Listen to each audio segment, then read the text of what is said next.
예, 반갑습니다. 오늘 저는 민주당 당원으로서 민주당의 관점에서 얘기를 할 건데요. 오늘 이 모임에는 민주당이 아닌 분도 계신 줄 압니다. 제가 그런 입장에서 하는 거라고 이해하시고 들어주시기를 바랍니다. 근데 다른 정당에서 일하신다고 해서 너무 불편한 얘기는 하지 않을 겁니다. 자, 그럼 시작하겠습니다.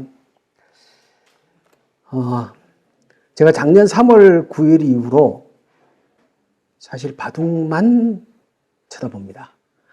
여전히 흑백의 세상에 살고 있는 셈이고요. 저만 그런 게 아니라 저는 전국의 많은 분들이 그러고 있을 거라고 생각을 합니다. 그런 점에서 민주당에 소속되어 있는 한 사람으로서 정말 죄송하다는 말씀을 드리지 않을 수가 없습니다. 바둑을 공부를 하다가 보면요. 그러니까 바둑을 어느 수준 이상이 되면은 바둑 두는 것보다가 혼자 공부하는 게 훨씬 더 즐겁습니다. 근데 그거는 대체로 복기를 하는 거죠. 그리고 고수일수록 복기를 합니다. 두는 게 아니라. 만났는데 만나자마자 바둑판이 있다고 두자고 대들면 그건 하수입니다. 그리고 하수의 특징은 바둑은 두되 복기는 안 합니다. 프로기사가 바둑을 두면 끝에 늘 복기를 하죠. 그 자리에서만 하는 게 아니라 프로기사는 자기가 두는 시간 이상으로 복기를 합니다. 그런데 민주당은 복기를 안 해요. 정당은 선거의 패배를 통해서 혁신한다라고 하는데 민주당은 패배를 반복하고 있음에도 복기를 하고 있지 않다는 거죠. 0. 몇 %를 졌다가 중요한 것이 아니고 탄핵받은 세력에게 졌다라는 사실이 중요한 거죠. 그래서 저의 첫 번째 고민은 사실 뭐냐 그러면 민주당은 왜 과반수 정당이 되면 곧바로 대통령 선거에서 질까라는 점입니다. 민주당이 과반수 정당이 된 것은 역사적으로 두 번 있습니다. 한 번은 2004년도에 겨우 과반수를 차지한 적이 있고, 그런데 2004년도에도 내내 국가보안법 폐지 투쟁을 하다가 폭망했죠. 그리고 두 번째 과반수를 차지한 건 2020년도 180석이라는 어마어마한 과반을 차지한 거죠. 그래서 그때 민주당 안에서도 우리가 2004년도의 과오를 반복하면 안 된다 라는 목소리가 꽤 있었습니다. 그런데 결과적으로 놓고 보면 2020년도에 180석을 차지하고 나서 민주당은 또다시 검찰개혁에 올인했습니다. 대통령 선거 직전에도 검수완박 법안을 추진을 했죠. 그때 저 검수완박 법안을 추진하는 것이 대선에 유리할까? 유리할 거라고 생각하는 사람 거의 없었습니다. 그런데도 결국 그렇게 하고 권력은 뺏겼죠. 민주당은 왜 과반수 정당이 되고 나면은 국민이 하라는 일은 하지 않고 자기네가 하고 싶은 일을 할까?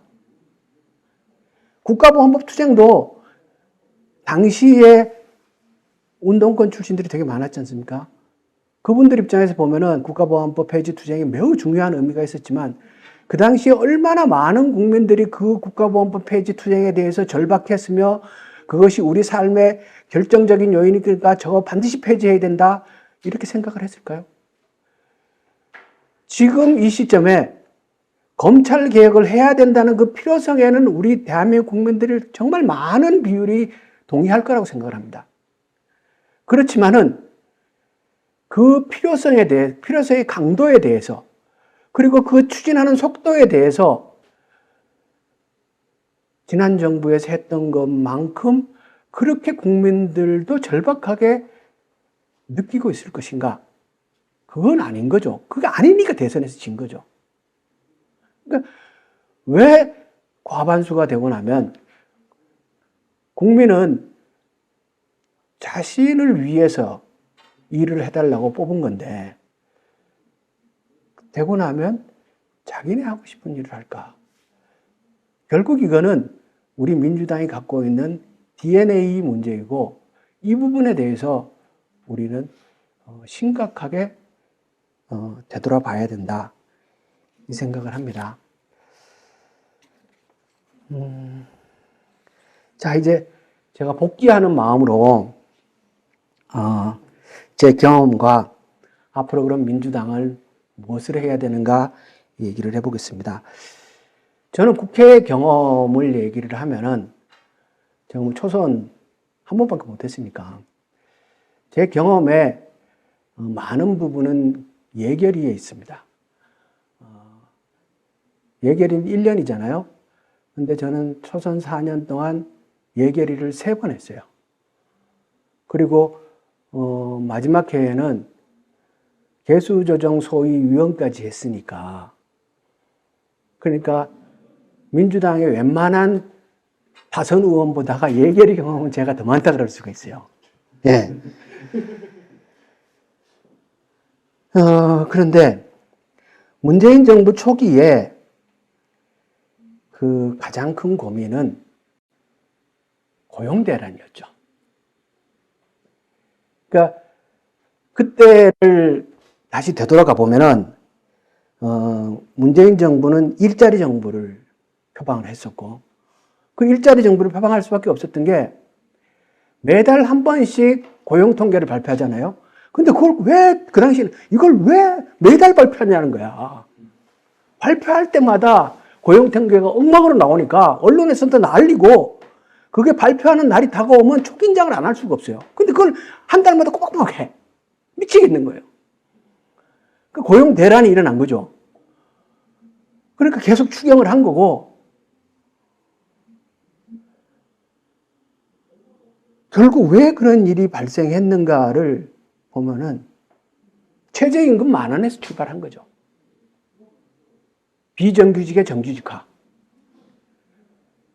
주 52시간 노동.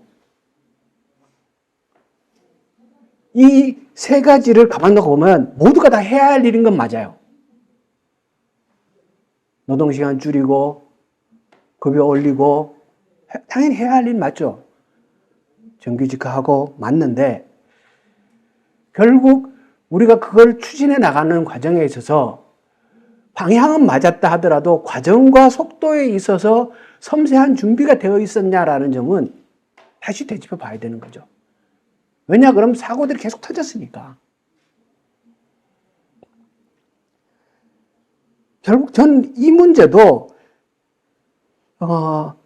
우리의 DNA 속에는 여전히 이념적이고 관념적인 부분들이 많이 남아있는 것 아닌가? 그러니까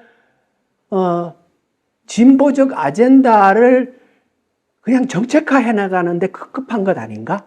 우리 수준이? 그러면서 방향은 맞았다 하더라도 과정과 속도의 구체성, 정책은 성공한 정책은 다 섬세하거든요. 그런 부분에 있어서 우리의 DNA 문제와 부족했던 점들이 연결되어 있는 것이 아닌가라는 생각을 하고요. 그래서 거기서 그때 계속 이제 일자리를 만드는 작업을 하죠. 정부 예산으로 일자리를 만드는 작업을 하는데 그 일을 해보면서 제가 느낀 게 있어요. 정부 예산으로 만드는 일자리는 만들어놓으면 없어지고 만들어놓으면 없어지고 그러니까 불황기나 어려운 시기에 예산으로 재정을 통해서 일자리를 만드는 것은 당연히 해야 될 일이에요. 어느 정부는 해야 되는 일이에요.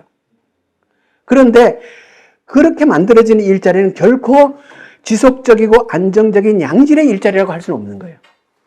일자리라는 것은 일자리가 없어지는 속도와 일자리를 만들어내는 속도의 싸움인 거죠.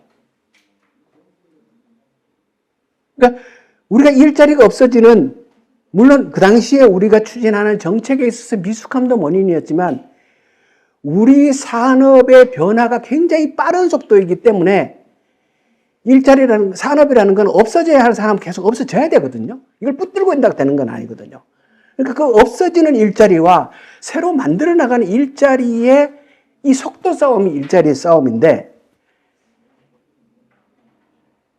그런데 재정으로 하는 부분은 분명한 그런 한계가 있다는 거예요. 그러면 결국 양질의 일자리는 어떻게 만들어질 수 있을까? 양질의 일자리는 결국 기업이 만드는 거예요. 저는 그때 이 결론은 분명하게 내렸어요. 양질의 일자리는 결국 기업이 만드는 수밖에 없구나. 그러면 우리의 경제는 어떻게 되어 있는가? 우리 경제 기반은 뭐냐를 들여다보고 보니까 우리 대한민국의 경제는 딱 한마디로 정의를 하면 제조업 중심의 수출 국가. 이게 우리 경제를 표현한 딱 한마디예요. 이 얘기를 벗어나고는 우리 경제에 관한 어떠한 설명도 할 수 없는 거예요. 대한민국은 제조업 중심의 수출 국가인 거예요. 우리가 반도체, 자동차, 철강, 조선, 배터리, 요즘 잘 나가는 배터리 다 할 것 없이 제조업이고 수출 국가고 우리는 중간재를 생산해서 누군가에게 팔아먹는 거 사는 나라고. 그러면 우리가 결국 해야 될 거는 우리 제조업이 어느 수준에 와 있는가? 우리 결국 일자리라는 거는 새로 만들어진 일자리는 투자가 어떻게 일어나는가? 라는 부분을 살펴봐야 되는 거죠. 그래서 그때부터 우리 제조업에 대한 관심을 가지게 된 거고, 여기 보면 이제 첫 번째 표가 이건데요. 이건 2020년도에 이겁니다. 보입니까? 이 표인데요. 2020년도에 유엔에서 발표한 자료예요. 대한민국의 제조업 경쟁력 지수를 세계 3위라고 발표를 했어요. 1등이 독일, 2등이 중국, 한국이 3등. 그 전까지는 한국이 5등이었어요. 그런데 2020년도에 처음으로 3등을 한 거예요. 일본도 제치고 미국도 제친 거죠. 이 자료가 발표될 때 나름 굉장히 기뻤죠. 제조업을 먹고 사는 나라가 제조업 경쟁력 지수가 세계 3위인 거고 그것도 올라가고 있다는 거예요. 그런데 2021년도에 블룸버그에서 이 국가혁신지수를 발표하거든요. 2021년도에 발표한 국가혁신지수에 보면은 대한민국이 세계 1위예요. 항목별로 평가를 해놨는데 특허 분야에서 1등이고 R&D 집중도에서 2위고 세계 2위고 제조 부가가치에서 2위, 첨단 기술 집중도 4위, 연구자 집중도 3위 이런 부분에서 굉장히 좋은 점수를 받아서 종합 1위를 한 거예요. 2020년도에는 누가 1위를 했냐 그러면 독일이 1위를 한 거예요. 아까 제조업 경쟁력 지수는 유엔에서 20년도에 발표한 제조업 경쟁력 지수는 블룸버그의 국가별 혁신 지수가 2020년도께 대한민국이 1위라는 거예요. 그래서 전 그 당시 무슨 생각을 했냐 그러면 제조업 경쟁력 지수는 국가별 혁신 지수의 후행 지수다. 이게 선행 지수다. 국가가 제대로 혁신을 하면은 그 결과로 제조업 경쟁력이 높아지는 게 아니냐. 그런데 우리가 국가 혁신 지수가 1이라면은 이걸 선행 지수로 이해를 하고 이걸 바탕으로 해서 이후에 대한민국의 제조업 경쟁력 지수가 올라가서 궁극적으로 우리가 잘하면 1위도 할 수 있는 나라를 만들 수 있지 않겠냐라는 기대를 한 거죠. 그런데 아쉽게도 제조업 경쟁력 지수가 20년도에 발표되고 22년도에 다시 발표가 됐는데 이건 2년마다 한 번씩 발표를 해요. 대한민국의 제조업 경쟁력 지수는 22년도에 다시 5위로 추락했어요. 언론은 전혀 보도를 안 한 거예요. 그런데 지금 이건 다시 거꾸로 이제 한 거고요. 그래서 그렇지만 전체적으로 대한민국은 제조업 중심의 수출 국가고 그 제조업의 경쟁력이 탄탄한 데다. 우리가 하는 거에 따라서 이 부분에 있어서 얼마든지 더 잘할 수 있는 여지는 있다 라는 판단을 해요. 그리고 투자를 볼까요? 투자를 보면요, 우리나라 해외 직접 투자가 굉장히 빠르게 늘어나고 있죠. 그러니까 대한민국의 해외 직접 투자가 늘어나는 건 매우 바람직한 현상이에요. 이미 대한민국의 기업들은 글로벌 기업이 다 됐고 기술 집적도가 매우 높은 기업 활동을 하고 있기 때문에 이 기업들이 국내에 투자하고 국내에만 투자하고 있어서 될 문제는 아니에요. 해외로 나가야 되는 거고. 그런데 해외 투자가 굉장히 늘어나고 있어요. 그리고 외국인들의 국내 투자도 늘어나고 있어요. 좋은 현상이죠. 자, 하나 더 볼까요? 재밌는 거 요건데요. GDP에서 주로 보는 게 그거잖아요. 수출, 투자, 소비. 세 가지지 않습니까? 그죠? 그런데 GDP에서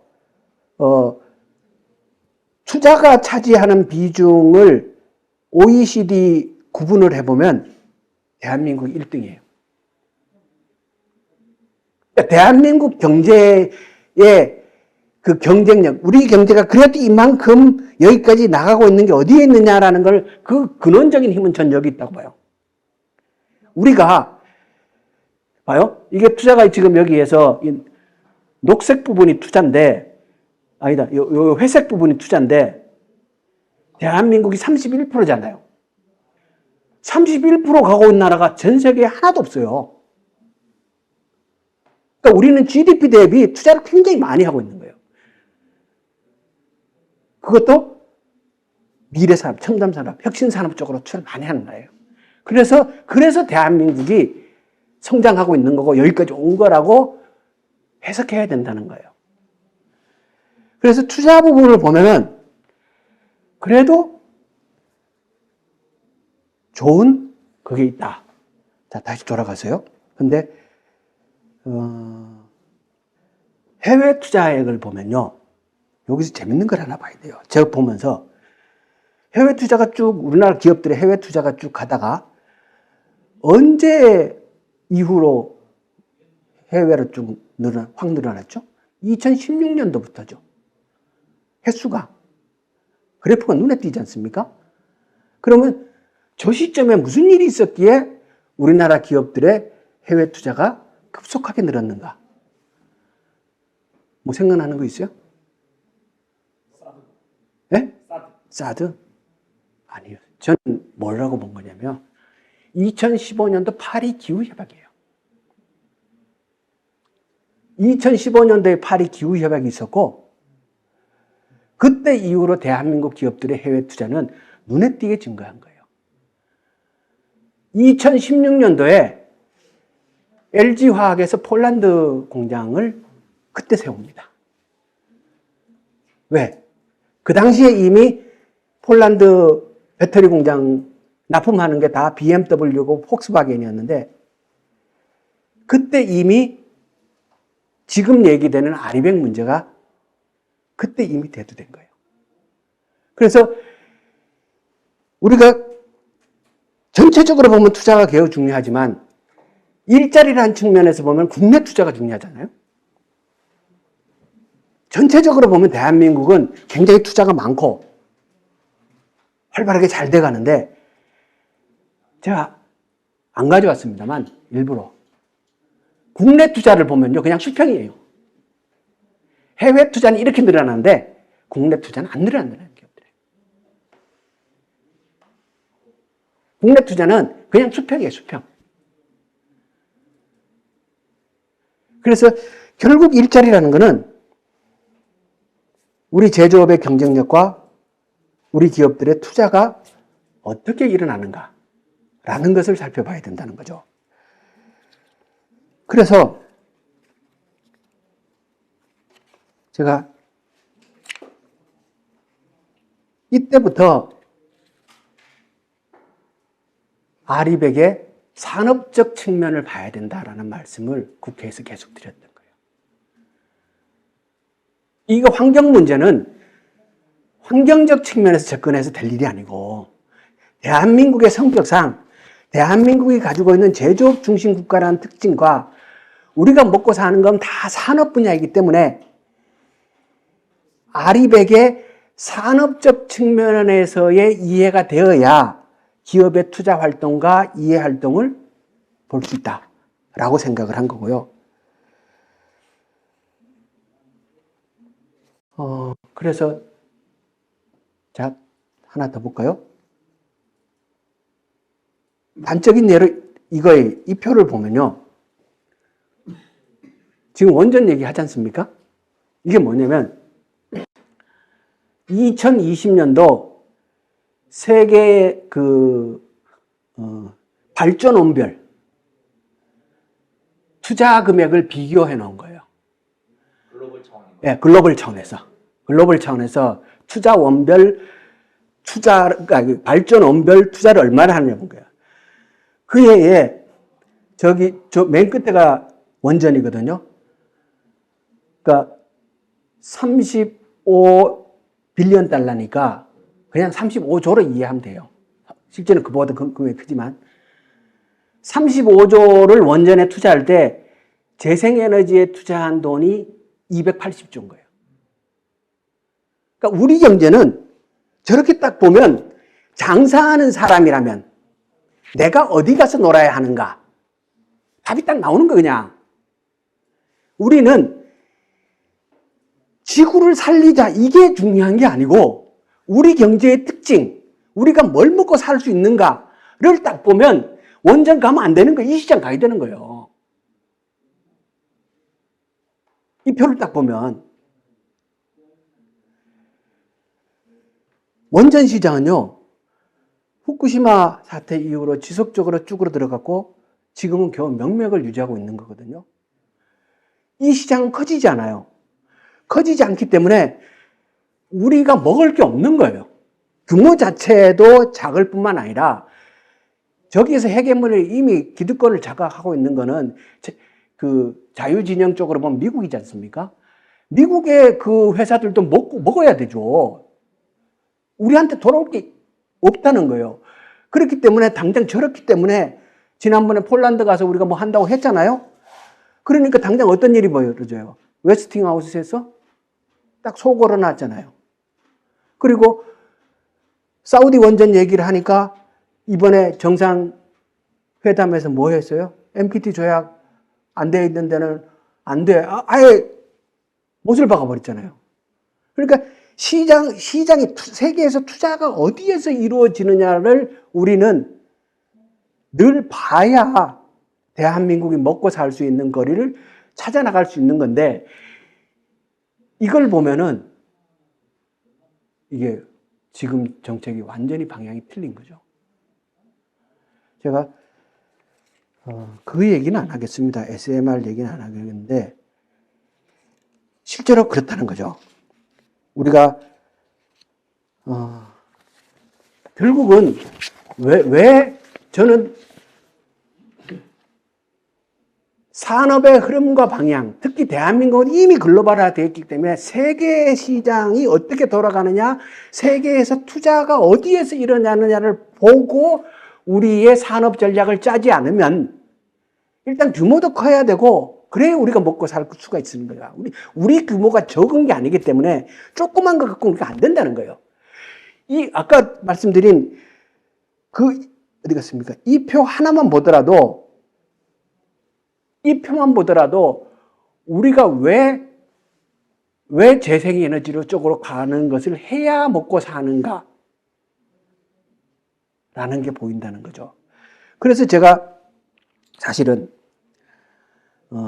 2019년도에 구미형 일자리라는 것을 설계를 했습니다. 당시에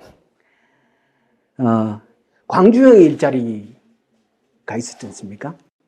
이게 사회적 타협을 통해서 만들어진 일자리인데 광주형 일자리의 특징이 뭐냐면 거기는 노사협의가 잘 돼서 그러니까 광주가 사회적 합의를 할 수 있는 지식사회의 그 자본이 있는 거예요. 사회적 합의를 할 수 있는 능력이 있는 곳이 아주 뛰어난 능력을 갖고 있는 거죠. 광주는. 그런데 그 노사의 협의를 통해서 소형 SUV라는 그러니까 소형 SUV, 내연기관이죠. 그죠? 내연기관을 라인을 신설하는 광주형 일자리를 합의를 한 거예요. 굉장히 우리 사회가 사회적 합의를 통해서 뭘 한다는 것에 익숙하고 그런 사례들이 잘 없는 상태에서 광주가 그걸 했다는 건 저는 굉장히 큰 의미가 있다고 봐요. 그런데 저는 그걸 보면서 한계가 그거죠.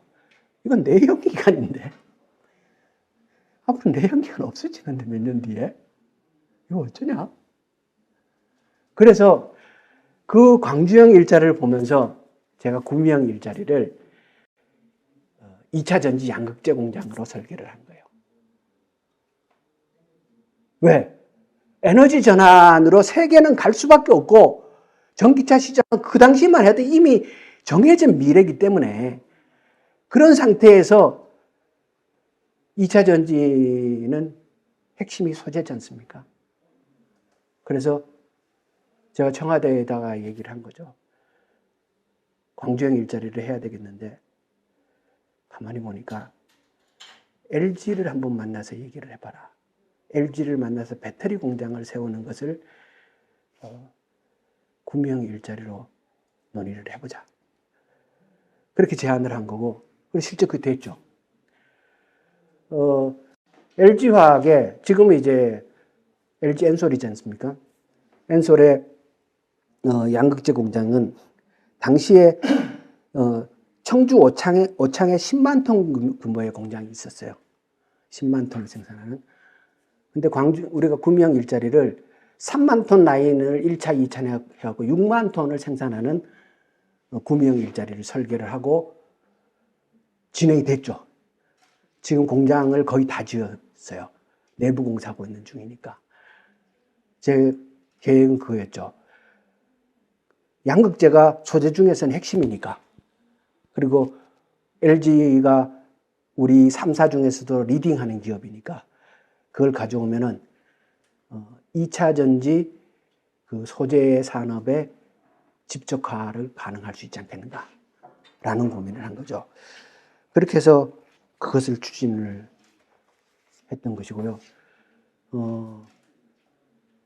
저는 민주당이 해야 할 방향에 대해서 저는 이렇게 생각합니다. 우리는, 그러니까 결국 우리가 미국 민주당 생각을 해보세요. 바이든 정부의 핵심 이익은 뭐예요? 바이든 정부의 핵심 이익은 하나는 일자리고 하나는 안보입니다. 바이든 정부 정책의 핵심 이익은 국내적인 관점에서 보면 일자리고 글로벌한 관점에서 보면 안보인데 그 안보라는 거는 패권이죠, 패권. 패권적 지위를 끌고 나가는 거. 그게 안보예요. 그거를 안보라 그러는 거죠. 그래서 바이든 정부의 핵심 이익은 그게 일자리와 안보인데 IRA 법이 일자리잖아요. 결국 그거잖아요. 그죠?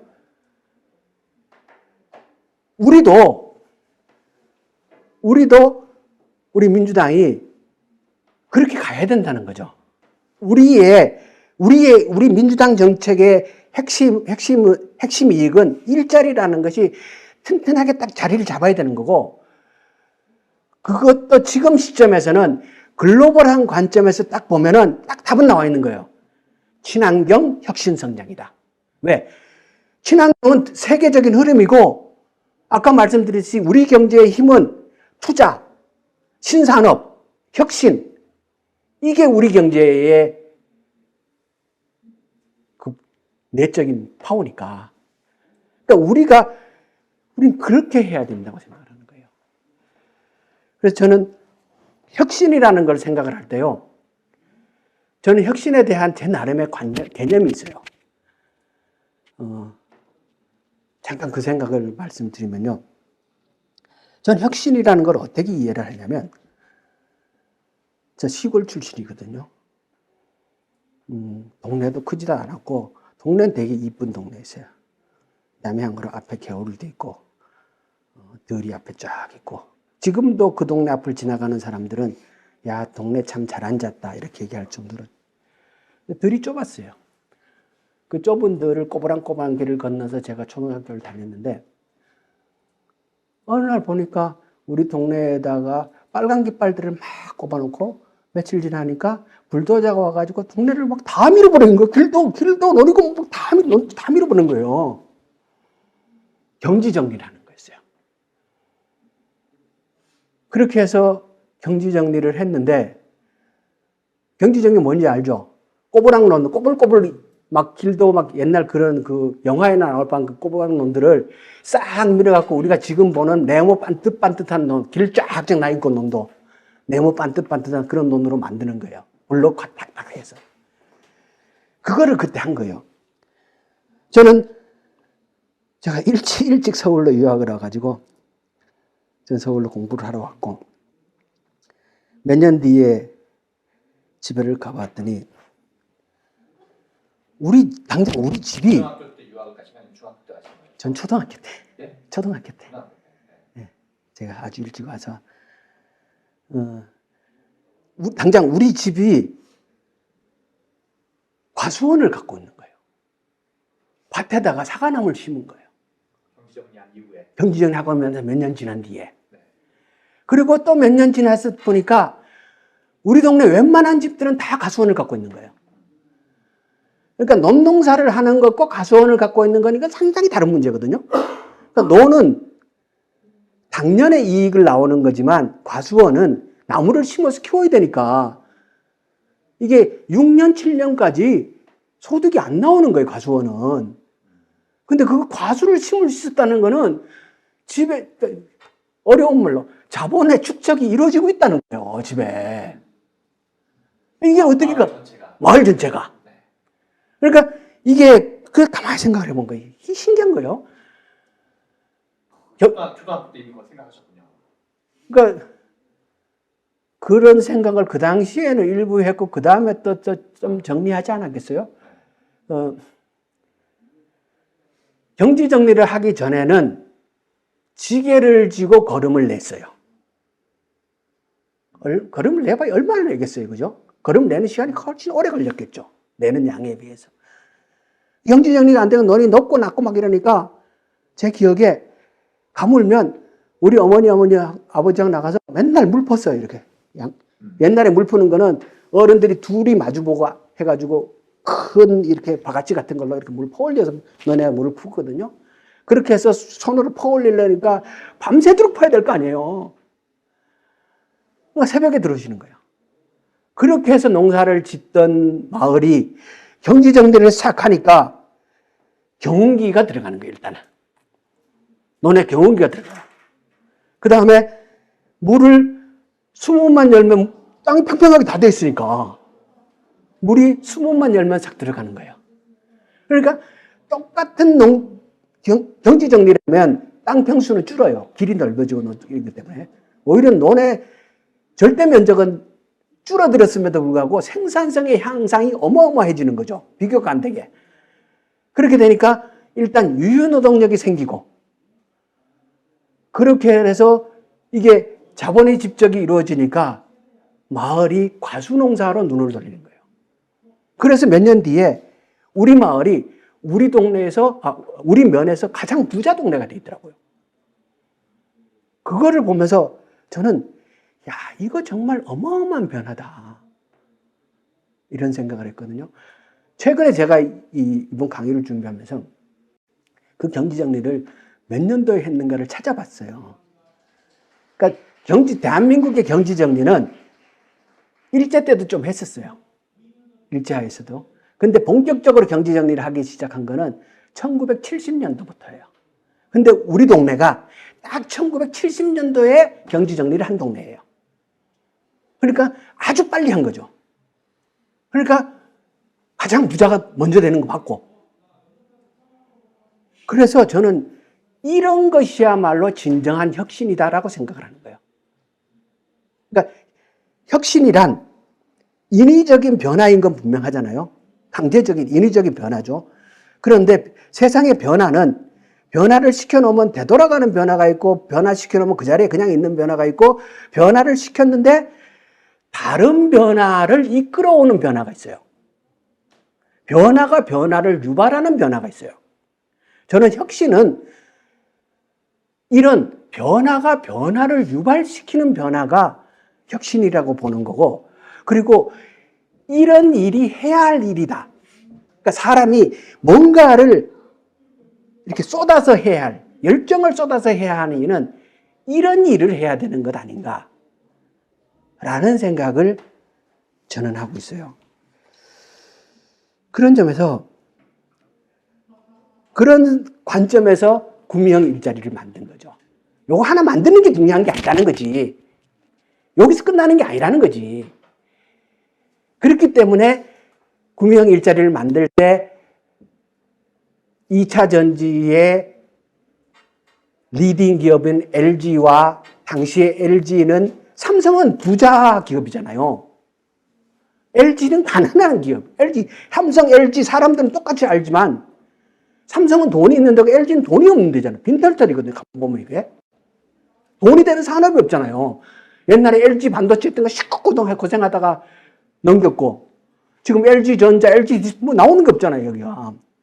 근데 가만 보니까 LG는, LG가 저기 배터리 갖고 이제 승부를 볼 생각이구나, 라고 제가 생각을 한 거죠. 그래서 이렇게 일을 설계를 해야 다음이 계속 확장되는,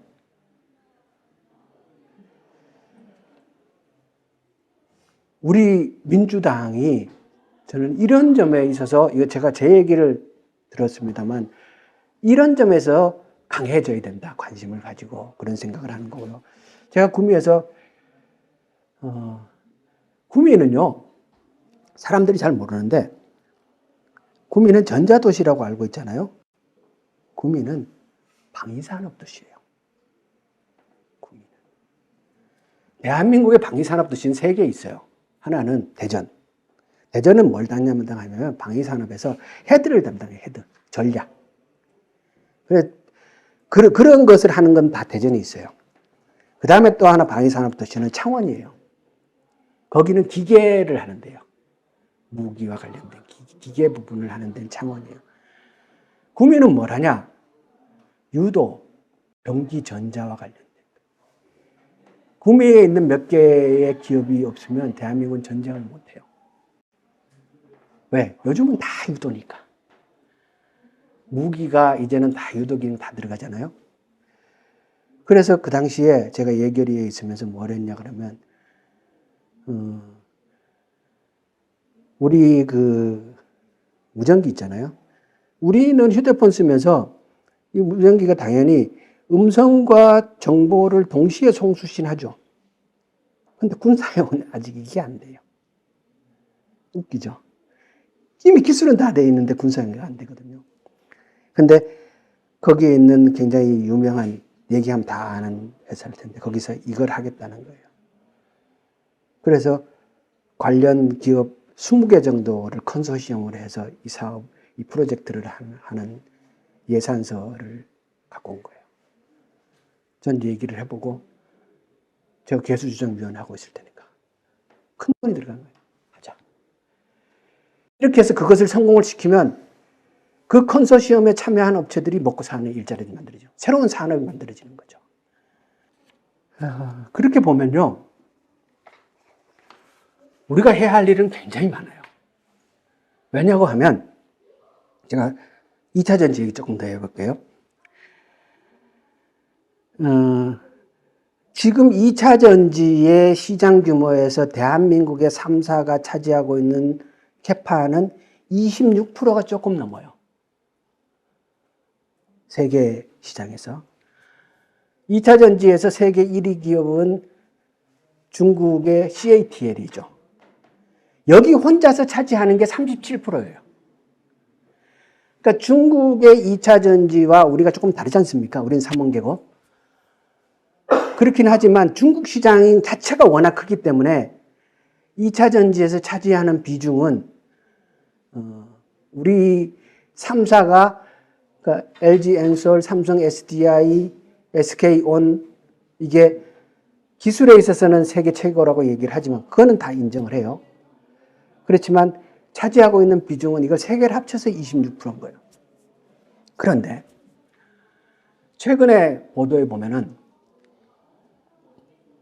2030년도가 되면 대한민국이 2차 전지 세계 1등이 된다는 거예요. 엄청나게 성장을 한다는 거죠. 이게 왜 이런 현상, 이렇게 예측을 한 근거가 뭐냐 그러면 미국의 IRA 법 때문인 거예요. IRA 법에 의해서 지금 이 3사뿐만 아니라 전부 다 그 미국 투자 계획들을 계속 발표를 하고 있잖아요. 몇 년도에 몇 기가 발표하잖아요.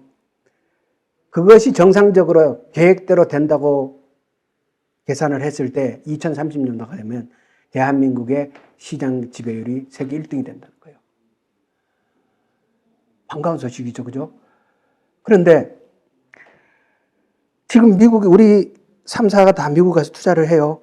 투자를 하면 어쩔 수 없이 거기에 협력업체들도 같이 가게 될 거란 말이에요. 그래서 지금 2차 전지와 관련된 우리 꽤나 탄탄한 회사들이 투자 계획들을 지금 막 곳곳에서 계속 발표를 하고 있잖아요. 그런데 그러면 전부 다 미국에 가서 투자만 하도록 내버려 놓을 거냐? 우리 고민은 그건 거죠. 국내에 투자를 어떻게 유도하고 그거 국내에 투자를 할 수 있는 환경과 생태계를 조성할 거냐? 이게 우리가 해야 될 일이라는 거예요. 안 그러면 그것까지 열심히 돌보고 법인세 내니까 우리가 뭐 복지하고 뭐 연금 그걸 할 수 있을지 모르지만 우리 청년들의 일자리는 안 생기는 거잖아요. 최근에 제가 들은 얘기에 새만금이 전체 부지가 이걸 매립을 하면서 이걸 이제 새만금 공사는 전체적으로 이제 그 농어촌 공사, 그러니까 이게 농업 예산으로 시작한 거거든요. 그런데 새만금 전체 부지의 매립지의 30%는 농어촌 공사에서 하고 70%는 산업부지로 배정을 했어요. 그런데 지금 현재 30%는 매립이 끝났고 아직 70%는 일부만 매립된 거거든요. 매립 안 된 데가 훨씬 더 많아요. 그런데 그 산업부지에 지금 2차 전지 소재 회사들이 많이 온다는 거예요. 거기로 2차 전지 그 소재 회사들의 일종의 집적화가 이루어지고 있다는 거예요. 그것을 MOU 체결하고 협약하는 그 현장을 가서 이제 같이 그걸 했던 분한테 제가 들은 얘기인데요. 거기에 투자하는 회사들이 그 새만금에서 생산하는 재생전기를 어떻게 공급받을 수 있을까에 대해서 굉장히 관심을 표시한다는 거예요. 새만금에 지금 5기가의 재생에너지 태양광 그 계획이 있지 않습니까? 그러니까 지금 이 전기차의 흐름 자체가 친환경 에너지 전환 때문에 이렇게 가는 거잖아요. 그럼 당연히 배터리도 전기차에 들어가는 그거 다 배터리로 친환경으로 만든 거를 소비자들이 원하게 될 것이고, 다 이 배터리 3사뿐만 아니라 여기에 엮여 있는 그 밸류체인에 포함되어 있는 회사들도 다 재생에너지 문제가 현안이 된 거예요. 그러니까 거기에 이 부지에 공장 들어가면서 어떻게 재생에너지를 공급받을 수 있는가를 관심을 보이기 시작하는 거죠. 그러니까 이런 문제를 풀어나가는 거. 어떻게 이걸 풀어서 새만금의 대한민국, 그들이 다 미국만 가는 게 아니라 대한민국의 그 생태계를 조성할 수 있을 것이냐. 그런 일이 우리가 해야 할 일이라는 거죠. 그리고 2차 전지 문제만 놓고 보면요. 또 굉장히 중요한 문제가 하나 더 있어요. 그러니까 이 소재 회사들의 이 밸류체인뿐만 아니라 2차 전지는 공급망 문제가 있어요. 원료의 공급망 문제. 그러니까 반도체와 2차 전지에서 반도체는 뭐 그거 원료가 뭐잖아요. 광물이 뭐 이런 얘기 없잖아. 그죠? 근데 2차 전지는 워낙 그 광물이 많이 들어가는 거라서, 근데 그 광물은 다 전 세계 여기저기서 생산되지만 그 생산된 것이 다 중국 가서 원료가 돼서 한국으로 오는 거예요. 이게 니켈이든 코발트든 망간이든 뭐든지 간에 다 중국을 거쳐서 한국에 오는 거예요. 공급망 문제가 중국으로 완전히 지금 90% 이상이 중국에서 오는 거예요. 이 공급망 문제가 대한민국이 2차 전지에서 2030년도에 세계 1위가 된다는 보도를 보고 기뻐만 하고 있어서 될 문제가 아니고, 그렇게 되면 참 좋은 일이죠. 그렇지만 2차 전지는 공급망 문제가 있는 거예요. 그런 문제를 원천적으로 어떻게 해결할 것인가 라는 문제를 책임 있는 정당이라면, 우리가 경제정당이 되고자 한다면, 저는 대한민국의 국민의힘도 보수당이고 민주당도 보수당이지만 이것을 해나갈 수 있는 능력이 있는 정당들이 많지 않다고 생각해요. 아무도 안 하는 거예요. 그래서 이런 문제를 해결하는 것을 굉장히 관심을 가져야 된다. 지금 그래서 저는 무슨 생각을 하냐 그러면 현재 그 30% 매립 끝났어요. 농업용 부지로 남아있어. 매립 끝났는데 그건 뭐 하냐면 매립했는지 연봉이 남아있을 거 아니에요? 그러니까 이거를 아주 싼 값에 평당 10원에 그 축산조사료 생산하라고 임대를 줘요. 대한민국에 지금 저 농사짓고 농민 출신입니다만 빼놓고 얘기해서 대한민국에 농사짓어서 돈 되는 게 뭐가 있어요? 없잖아요. 그럴 것 같으면 그럴 게 아니라 그 30% 부지에다가 제가 농어촌공사 사장을 얼마 전에 만나서 얘기를 했어요. 당신 그거 하지 말고 그 30% 부지 어마어마한다니까 여기에다가 아예 전부 다 영농형 태양광을 쫙 깔아라. 전부 영농형 태양광을 딱 깔고 영농형 태양광이 들어간다는 건 그 구조물이 들어가는 거잖아요. 구조물이 들어가면 뭐를 할 수 있냐 그러면 전동화 디바이스 실증 단지를 할 수 있어요. 농업용 디바이스, 농업용 농기계의 흐름이 앞으로 전부 다 무인화 자동화로 가잖아요. 전 세계에서 무인화 자동화에서 가장 앞서 나가는 기업은 테슬라죠. 그런데 사람들은 잘 모르지만 테슬라 못지않게 거기에 앞장서 나가는 데가 어디냐면 디어예요, 디어. 존 디어. 이따만한 거 생산하는 거 디어라는 회사. 거기가 자율주행에 관한 최고 기술자들을 거의 쓸어가다시피 하거든요. 이게 세계적인 흐름인 거예요. 그리고 어쩌면 자동차보다가 농업용 디바이스에서 전동화가 먼저 이루어질 수도 있어요. 그 시장이 훨씬 더 클 수도 있어요.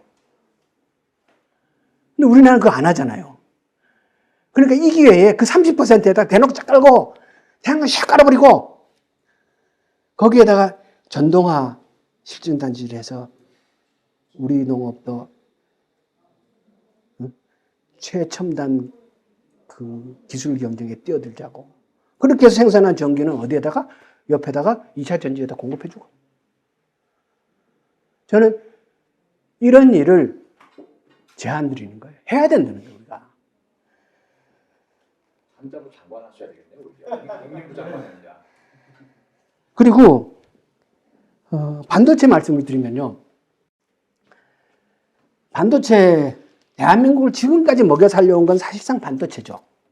그렇지 않습니까? 우리가 뭐 반도체, 자동차, 철강, 조선, 뭐 화학 얘기를 하지만 이 나머지 4개는 돈이 될 때도 있고 안 될 때도 있고 돼봐야 이 반도체가 먹여 살렸던 거에 비하면 세 발의 피도 안 되는 거예요, 이거는.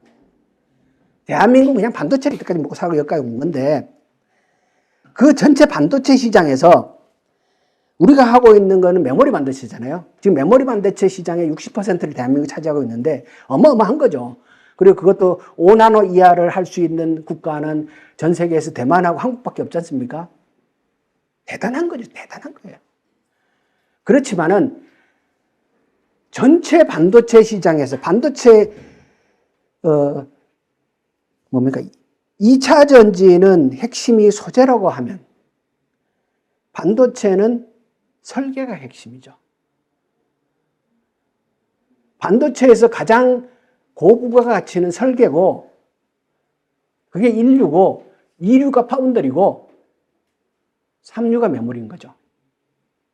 우리는 3류 시장에서 1등을 해서 먹고 사는 거예요. 그러면 인류 설계는 다 누가 하냐? 전부 미국이에요. 세계 반도체 그 팹리스 회사라 그러잖아요. 팹리스 회사, 10대 팹리스 회사를 뽑으면 8개가 미국이에요. 지금 우리가 팹리스, 그 설계 부분에 도전장을 내민다? 그건 어불성설이에요. 아직 멀었어요. 물론 그쪽에 지금 굉장히 관심 있는 우리 벤처도 있고 막 합니다만 전체 큰 틀에서 보면 아직은 어불성설이고 위에가 어디냐? 파운드리 아닙니까? 파운드리라는 반도체는 우리가 이제 로직 반도체라도 부르고 시스템 반도체라고도 부르고 그러니까 이런 거죠. 뭐 다 아실 거라고 생각하는데 메모리 반도체는 그냥 찍어내는 거고 똑같은 거 찍어내는 거고 파운드리 반도체는 용도에 따라 그거 맞도록 만드는 거고 그죠? 그거 다 다른 거죠. 근데 그 용도에 따라 다 그걸 만들 수 있다는 게 어마어마한 능력인 거죠. 근데 그 파운드리 반도체는 대만의 TSMC가 압도적인 1등이잖아요. 파운드리 반도체라는 개념 자체를 TSMC 그 회사에서 만든 그 창립자가 만든 거고 미국의 사회에서 서로 주고받으면서 하는 건데 시장으로 보면은 메모리 반도체 시장하고 파운드리 반도체 시장을 놓고 보면 파운드리 반도체 시장이 배 이상으로 더 크죠. 삼성전자가 파운드리 반도체에 진출을 한다고 계속 얘기를 하지만 성적이 안 나오잖아요. 지금 성적이 안 나오거든요. 그런데 저는 우리가 뭐 메모리는 먼저 해서 1등 했나? 아니잖아요. 그러니까 우리가 어떻게 하기에 따라서 우리도 파운드리 반도체에서 TSMC와 경쟁할 수 있는 날이 올 수도 있다. 그걸 오도록 하는 게 정치가 해야 될 일이다. 그걸 오도록 만드는 게 우리가 미래 세대를 위해서 복무하는 길이다. 이렇게 생각하거든요. 그러면 이게 이제 혹자에 따라서는 지금의 양안 문제, 지금 전 세계적으로 가장 첨예한 문제가 양안 문제잖아요. 그 양안 문제가 어쩌면 우리 삼성전자에게 기회를 줄지도 모른다. 라는 얘기도 하죠. 그런데 그렇게 오는 기회만 기다릴 것이 아니라 우리가 반드시 해야 될 일이 있어요. 뭐냐 그러면 반도체 얘기를 하면은 자꾸 정부에서 반도체 학과 얘기하는데 아니라는 거예요. 반도체 학과는 끝단이에요, 끝단. 우리가 해야 될 거는 수학 물리학이에요. 수학 물리학이고 여기 더 보태자 그러면 화학 재료공학. 근데 지금 우리 학생들이 여기를 안 가잖아요. 이게 우리가 TSMC, 그러니까 우리가 반도체, 그리고 이게 다 앞으로 가장 뜨거운 분야는 화학하고 재료공학인 거고 수학 물리학은 항상 기본으로 가는 거고 이쪽에 얼마나 양질의 인력들을 양성해내고 확보하고 그게 우리의 승부인데 그런데 현실은 좋은 인재들은 전부 다 의대가 싹 쓸고 가고 그리고 과거 출신마저도 로스쿨을 가고 저는 이 문제를 대한민국이 고민해서 빨리 풀어야 된다. 그렇게 해야 이거는 우리가 하는 이 산업은 그냥 1, 2년 투자한다고 될 수 있는 수준을 이미 다 넘어선 거예요. 굉장히 장기적인 프로그램을 갖고 일을 진행을 해야 되는 거고 그러기 위해서는 우리 역량을 어디에 집중적으로 투자를 해야 되는가, 쏟아야 되는가 하는 설계가 있어야 되고 거기에 맞춰서 이 국가가 운영되어야 된다고 생각해요. 그래서 저는 이 부분에 대한 고민을 우리 책임 있는 정당은 반드시 해야 된다 이렇게 생각합니다. 그리고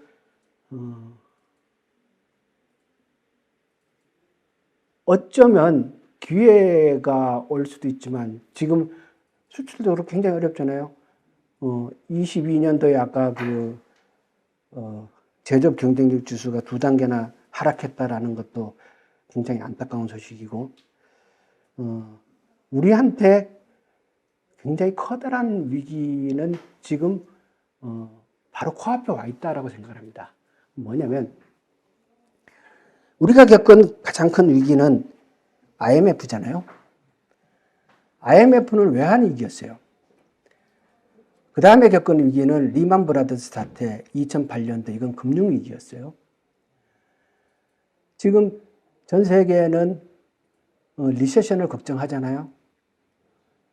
이게 세계 경기가 침체되고 상당한 위기가 겪게 될 거라. 지금 이제 어렵지 않습니까? 그런데 지금의 위기는 미중 간의 패권 갈등과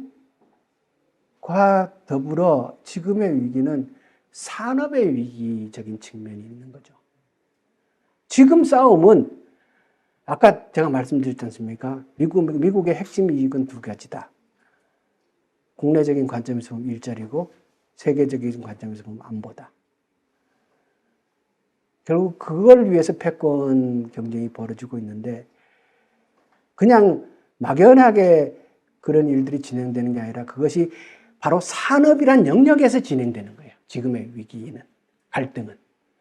그러니까 산업의 헤게모니를 미래로 가는 미래 부가가치들이 나올 수 있는 그 산업의 헤게모니를 누가 장악하느냐에 놓고 싸우는 거예요. 이게 이번 위기의 본질이라고 생각을 하는데 만약에 여기에서 우리가 잘못 대처해서 기회를 놓치거나 역할을 못한다면 우리는 아까 말씀드린 우리는 제조업 중심의 수출국가이기 때문에 잘못하면 쭉 박차할 수 있는 상황이 올 수 있다는 거예요. 지금 산업의 변화 속도는 굉장히 빠르지 않습니까? 그렇기 때문에 이번 위기, 이 상황을 잘 이해하고 대처해야 되는 거 아닌가라는 말씀을 드리고 싶고요. 정말로 우리 민주당이 고민해야 될 것은 저는 산업에 대한 이해가 높아야 된다. 민주당 자체가. 산업 전략을 분명히 가져야 된다. 그렇게 돼야 경제정당이 되는 거지. 그 말씀을 드리고 싶고요. 근데 경제학을 안다고 산업을 아는 건 아니더라고요.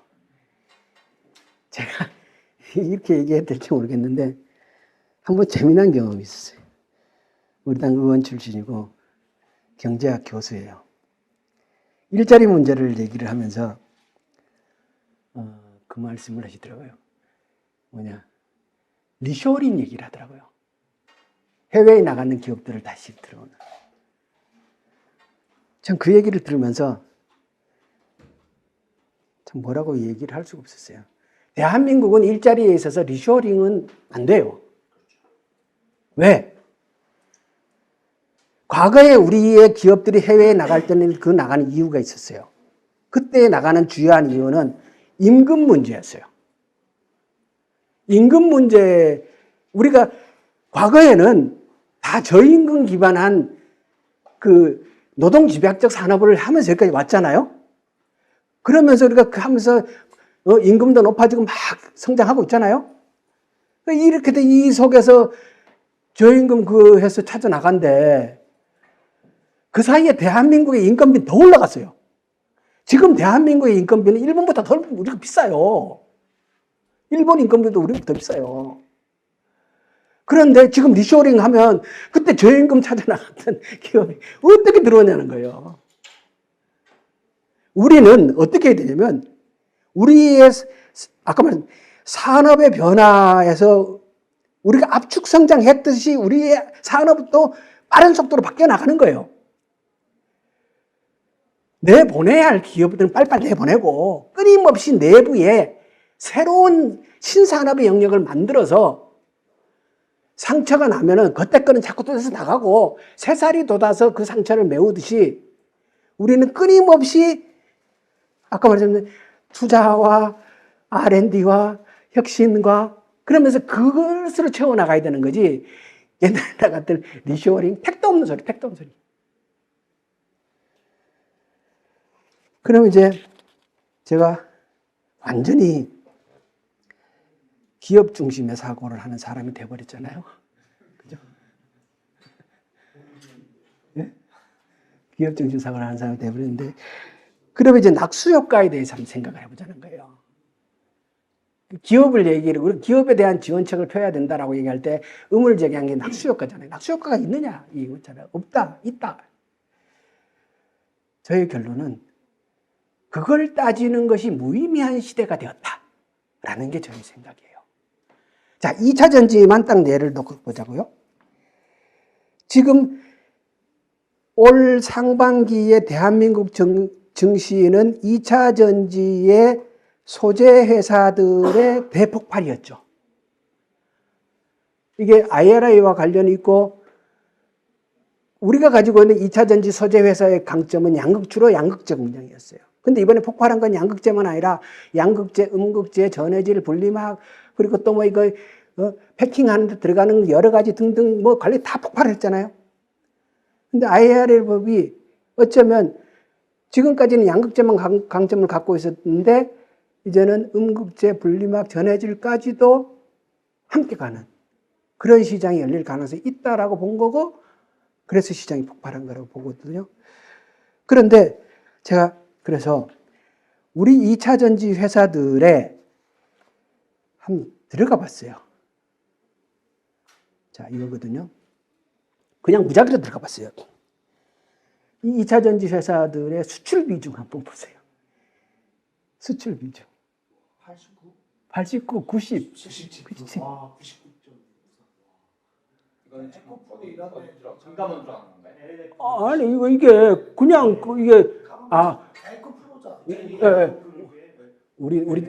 우리 아들이 회계사라서 내가 몇 개 찍어주고 네 자리 좀 만들어달라고 그래요.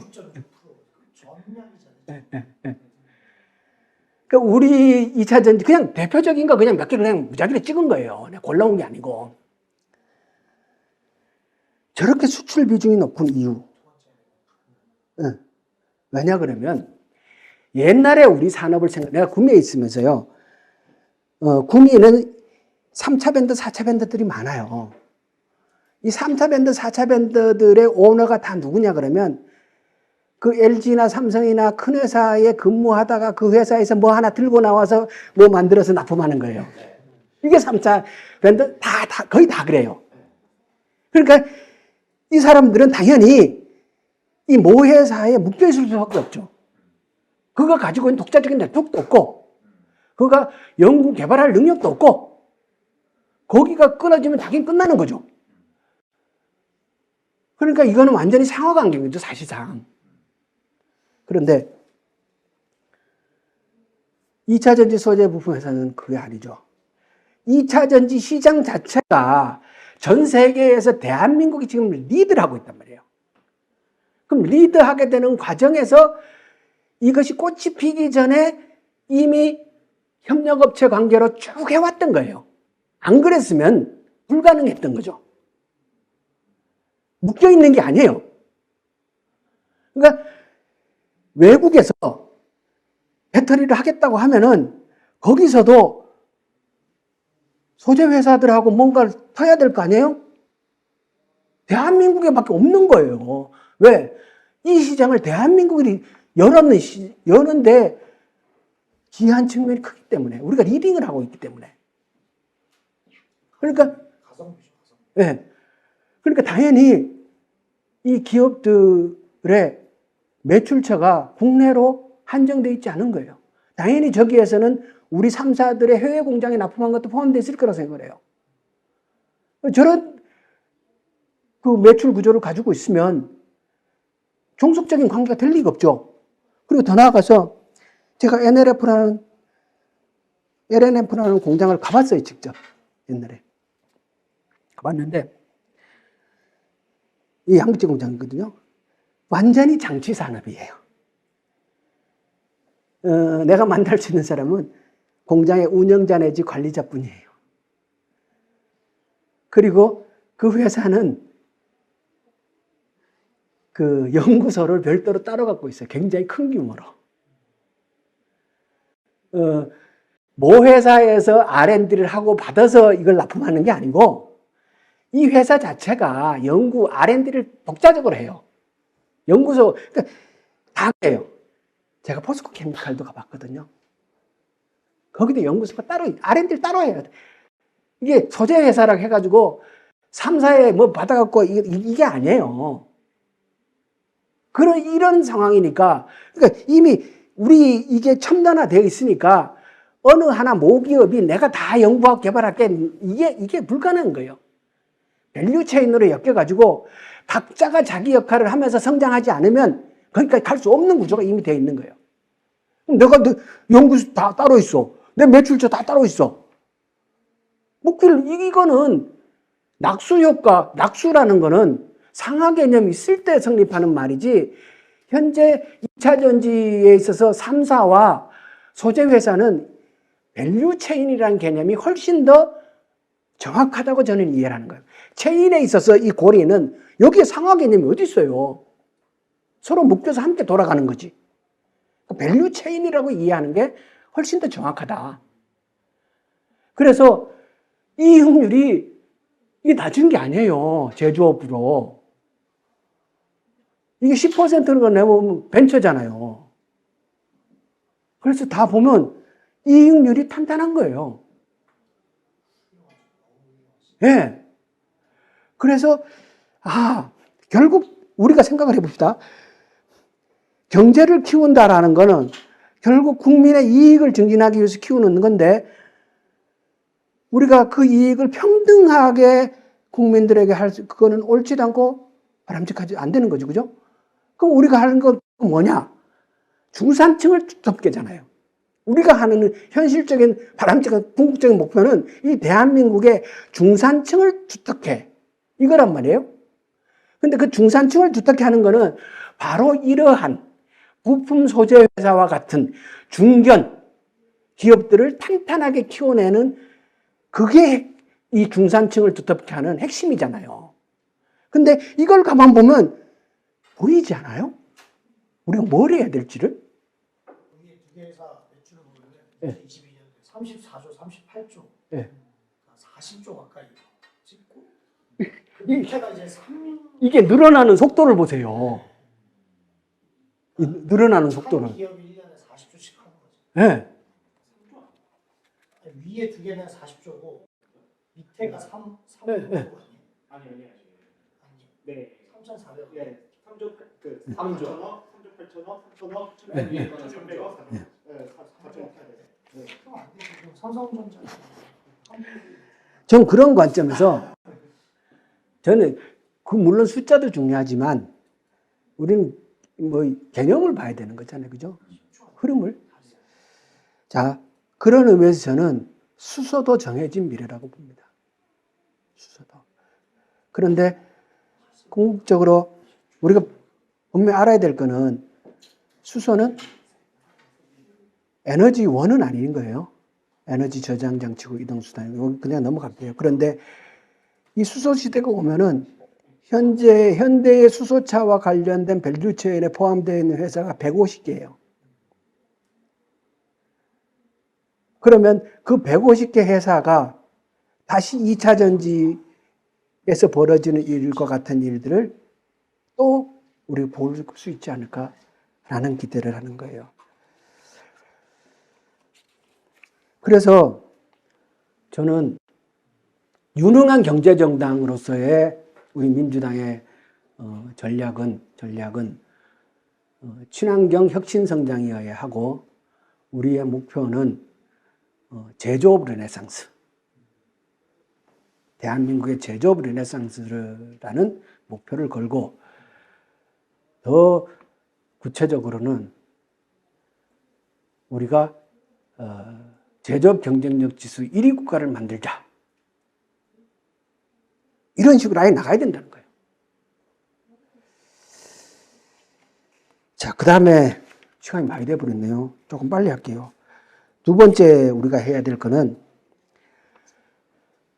민주당을 자본시장 친화적 정당으로 만들어야 된다는 거예요. 자, 선진국이 되었다라는 의미는 뭘까요? 한편으로는 산업이 고도화되겠다. 산업이 고도화됐다는 얘기는 절대적으로 일자리의 수가 부족하다. 선진국은 일자리가 넘치는 나라가 아니에요. 선진국은 산업이 고도화됐기 때문에 일자리 수는 부족하다. 왜? 제가 회사를 다녀보면요. 전부 다 자동화되어 있어요. 그러니까 아예 장치 산업이어서 뭔가 돌아가는데 내 눈에 아무것도 안 보이거나 움직이는 게 보이는 거는 뭐가 움직이냐면 로봇팔이 움직이지 사람이 움직이는 게 아니에요. 대한민국은 이미 산업용 로봇 부분에서 자동화율이 세계 1위예요. 그러면 대한민국은 일자리는 부족할 수밖에 없는 거고, 그렇다면 우리는 노동임금으로 살아가던 시대가 지났고 이제는 노동임금 플러스 자본이득을 합쳐서 살아가는 시대로 사회 시스템을 바꿔야 된다. 그러니까 자본소득은 어디서 봅니까? 왜? 아까 기업을 왜 키웠어요? 그 기업들의 국민들도 함께 투자하고 그 이익을 함께 분배하는 구조가 어디를 통해서 되는 거예요? 자본시장을 통해서 되는 거잖아요. 그래서 대한민국이 이제 우리는 민주당이 자본시장 친화적 정당으로 탈바꿈해야 된다. 라는 분명한 목표를 가져야 된다고 생각해요. 그래서 자본시장 개혁에 앞장서야 되고 글로벌 스탠다드한 자본시장을 만들기 위해서 우리가 나서야 되고 그러기 위해서 대한민국의 리스크들을 해결하기 위한 가버넌스 구조. 우리 가버넌스 문제가 심각하지 않습니까? 이것을 해결하는데 해야 되고 특히 작년에 대한민국 주식 투자자들의 가장 뜨거운 이슈는 물적 분할이었어요. 물적 분할이 뭐냐? 주주의 주주 가치를 훼손시킨다는 거 아닙니까? 이걸 글로벌 스탠다드에 바꿔줘야 주주의 주주 가치 훼손을 막을 수 있는 장치를 빨리 만들어야 투자를 하는 거죠. 지금처럼 우리가 부동산 문제를 가지고 고생을 합니다만 부동산 문제는 부동산 문제로 접근해서 다 해결되는 것이 아니고요. 부동산 문제는 궁극적으로 금융의 문제였고 그리고 그것을 해결하는 방법은 부동산으로 접근하는 것보다는 자본시장 구조를 건전하게 해결해서 만들어서 풀어나가는 게 어쩌면 더 빠를 수 있는 거예요. 우리 국민의 자산의 80%가 부동산으로 가 있잖아요. 이런 구조에서는 이건 늘 폭탄을 안고 가는 거죠. 그럴 것이 아니라 우리 국민들의 자본의 포트폴리오를 자본시장으로 바꿔줘야죠. 그것을 하기 위한 일들을 민주당이 해야 되고 그런 점에서 저는 꼭 하나 하고 싶은 얘기가 뭐냐면 민주당이 하다 보면 금투법 개정 얘기를 하면서 금융소득 5천만 명 이상 과세 이런 문제를 얘기를 할 때 이 과정에서 과세할 수 있어요. 그리고 글로벌 스탠다드 다 가야 돼요. 그런데 제발 우리가 사고에서 5천만 원 이상 금융소득을 보는 사람이 국민의 몇 %나 되느냐. 그러니까 여기에는 적용해도 돼. 이런 식의 사고는 하면 안 된다는 거예요. 이게 똑같은 사고가 종부세 적용 대상자가 국민의 몇 %가 되느냐. 그게 몇 %가 되느냐가 어떻게 논리적 정당성을 가질 수 있어요? 그리고 주식시장에서 5천만 명 이상의 소득을 보는 사람이 몇 %가 되느냐라는 얘기는 실제로 그 되는 사람이 얼마 안 돼. 5천만 원, 금융소득이 얼마 안 되거든요. 이득보는. 그렇지만 당장 내가 투자하는 돈이 지금 500만 원밖에 안 되고 지금 마이너스인 사람도 내가 이걸 열심히 하는 이유는 나도 나중에 5천만 원 이상을 보려고 하는 거지. 그 꿈이 없으면 누가 해요? 그런데 그런 식의 접근을 하는 것은 우리가 반드시 경계해야 된다라는 말씀을 드리고요. 제가 근래 고민이 또 뭐냐면요. 우리가 왜, 민주당이 왜 경제에 대해서 이렇게 산업에 대한 이해도 떨어지고 경제에 대한 것도 많이 부족하고 결국 산업에 대한 이해를 높이고 이런 거는 지금 이제 이게 이 시점에서 얘기하기 굉장히 민감한 상황이에요. 왜냐 그러면 코인 투자했다고 날리고 그 엉뚱한 사실 하면 안 되는 짓을 한 거죠. 내가 그 양반을 옹호하고 싶은 생각 전혀 없고 저는 그 코인에 대해서는 전혀 몰라요. 그런데 우리나라는요, 국회의원이 3천만 원 이상의 주식을 보유할 수 없고 보유하게 되면 2개월 이내에 처분하도록 되어 있어요. 한 주식을요? 아니면 총액을? 총액을. 총액을. 그 얘기는 대한민국 국회의원은 주식 투자를 하지 말라는 거예요. 그죠? 3천만 원 그거 안 되는 거 가지고 그거 넣어놔 봐야 괜히 뭐 신경 쓸 것도 아니고 괜히 뭐 눈치 보고 그거 할 거 안 하는 게 맞지. 근데 우리는 그렇게 돼 있어요. 우리는 3천만 이상 못 하도록 돼 있어요. 제가 미국을 봤어요. 미국은 어떻게 돼 있냐면 의정 활동을 과정에서 얻은 비공개 정보를 통한 주식 거래를 할 수 없도록 해놨어요. 그리고 모든 금융 거래는 신고하도록 해놨어요. 이건 뭐예요? 주식 투자해도 된다는 얘기잖아요. 우리는 원천적으로 할 수 없도록 해놨어요. 근데 미국은 의정 활동을 통해서 얻은 비공개 정보를 가지고 주식 투자를 할 수 없도록 해놓은 거예요. 그걸 이용하는. 그렇기 때문에 미국 하원 의장을 하던 낸시 플로시를 주식의 여왕이라고 부르는 거예요. 수익률이 높다고. 수익률이 높다고. 주식의 여왕이라고 부른대요. 김남국 의원님이 10억 가까이 했는데 안 걸린 거는 개별 종목을 해도 상관이 없습니다. 이해 충돌만 안 되면. 우리 법은 그렇게 안 돼 있어요. 예. 거의 난 거 아니에요? 우리나라도 증거 관련성이 없으면 괜찮은데 안철수 의원이나 예전에 2021년에 김남국 의원처럼 신탁하도록 돼 있어요. 근데 그게 신탁의 의무가 아니더라고요. 이번에 찾아보니까. 근데 실제로 하면요, 그냥 의원인 상태에서 가지고 있는 것에 대해서 바로 제재가 들어오지 않아요. 제 경험상. 예결위에 들어가면 바로 들어와요. 네. 그래서 의원들은 할 수 없도록 되어 있다고 이해를 해요, 다. 네. 네.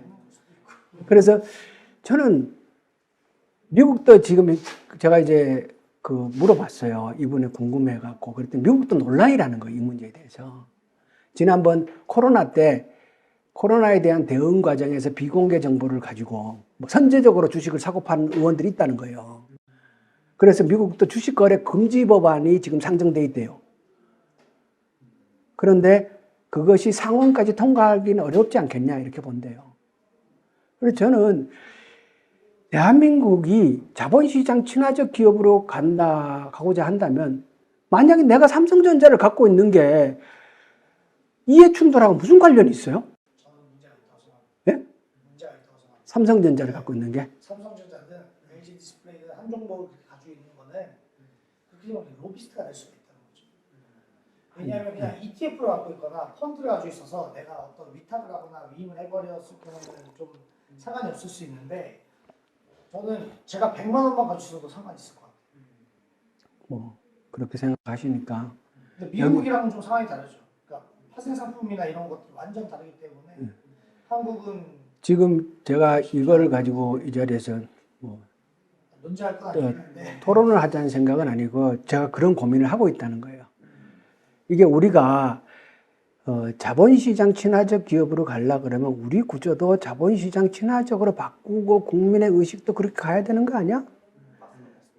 그리고 선진국이 되었단 말이에요. 그러면 결국 우리의 노년은 뭘로 해결해요? 연금과 주식 아닙니까? 어제 제가 고등학교 동창들을 만나서 얘기를 저녁을 같이 먹고 뭐 저를 아껴주는 친구들이니까 이런저런 얘기를 한참 하다가 뭐 국회가 가지고 있는 특권이 뭐고 뭐 이런 얘기 쭉 하다가 연금 얘기가 나왔어요. 연금이 한 푼도 없잖아요. 지금 국회의원은 연금이 한 푼도 없어요. 근데 우리 국민들이 연금이 한 푼도 없다는 걸 아는 사람이 없어요. 네, 다 연금 받는 줄 알아요. 뭐 석 달만 해도 받는다 이렇게 생각해요. 그래서 그런 얘기를 하고. 근데 국회의원도 어쨌든 계속해서 20년을 넘기면 받는 거 아닌가요? 없어요, 없어. 아예 없어. 19대 네. 20대 때 그러니까 보좌관은 10년 이상 근무를 하면 그거 공무원이어서 받는 거. 생겨요. 공무원이다. 아니에요. 없어요. 저러니 누가 알겠어요. 윤범기 기자님 물론 네. 그래서 어제 그 얘기를 하는데 한 친구가 나중에 그러더라고. 야, 그러면 국회의원 안 하는 게 더 안 낫니? 응. 안 하는 게 더 안 낫니? 나중에 어떡하려고 그래? 인생 망칠라 그래. 그래서 내가 할 말이 없어갖고 뭐라고 읽어보냐면 사람마다 공적인 일에 보람을 느끼는 사람이 있단다 이렇게 얘기해 주신 분이 진짜 친구인 것 같은데. 그러니까 저는 이런 부분에 대해서 우리가 함께, 왜냐 그러면 우리가 자본주의 사회고 결국 자본시장 친화적인 나라로 대한민국을 바꿔야 돼요. 그러려고 하면 이런 고민도 해야 되는 거 아닌가? 라는 생각을 하고요. 마무리를 지어야 되니까 제가 한 가지 얘기 더 할게요. 오늘 세 가지 얘기를 하고 싶었어요. 하나는 우리는 산업에 관한 변화와 흐름에 대해서 민감한 정당이어야 되고 우리 제조업 특성을 이해하고 거기에를 이렇게 속도를 쫙 낼 수 있도록 우리가 역할을 하는 정당이어야 한다라는 것 하나와 또 하나 두 번째는 자본시장 친화적 정당으로 우리 당을 바꿔야 된다. 라는 얘기를 드리고 싶은 거고요. 또 하나는 딜을 할 줄 알아야 된다. 정치의 본질은 자원의 분배와 사회통합이잖아요. 대한민국이 선진국이 되었다라는 뜻은 이미 이 사회의 주요 구성원들이 여기까지 오는 과정에 다 역할을 했다라는 거예요. 그게 보수든 진보든. 그리고 그게 보수든 진보든 가치적인 측면에서나 물적인 측면에서나 자기 토대를 이미 갖고 있다는 거예요. 그렇기 때문에 이미 대한민국은 이렇게 컸고 이 안에 있는 각자 세력도 다 자기의 존재의 이유를 증명했기 때문에 이제 대한민국은 어느 누가 어느 누구를 일방적으로 제압하거나 쓸어버릴 수 있는 사회가 아니라는 거예요. 그렇다면 이제 우리가 해야 할 것은 사회적 합의, 딜을 할 줄 알아야 된다. 딜. 그런 점에서 보면 지금 정치는 정치가 해야 할 본연의 역할을 전혀 안 하는 거예요. 완전히 진영으로 갈라져가지고 이건 정치가 해야 할 일이 아닌 거죠. 딜을 해야 할 줄 알아야 돼요. 사회적 합의. 이것이 우리가 해야 될 일이라는 거예요.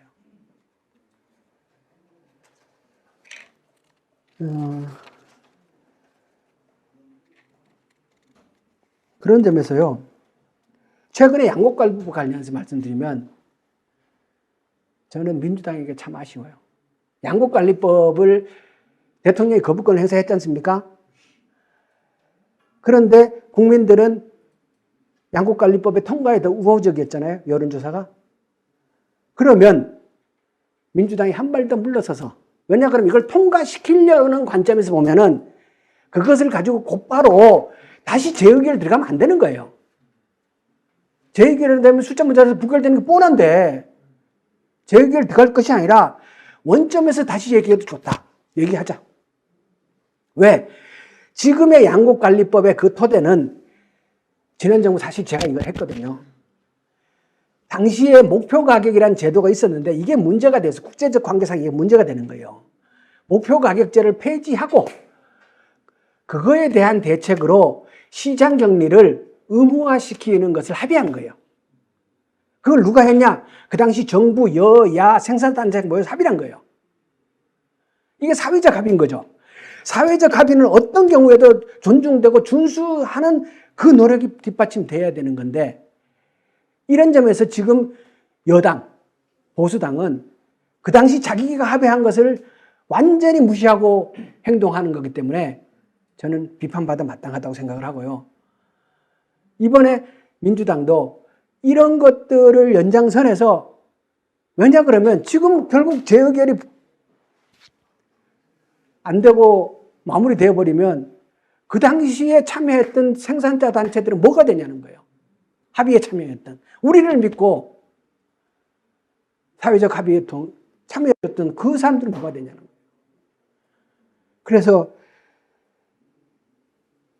이 사회적 합의를, 앞으로 사회적 합의를 하는 방법은 이미 만들어진 사회적 합의를 존중하고 지키는 것부터 하는 거예요.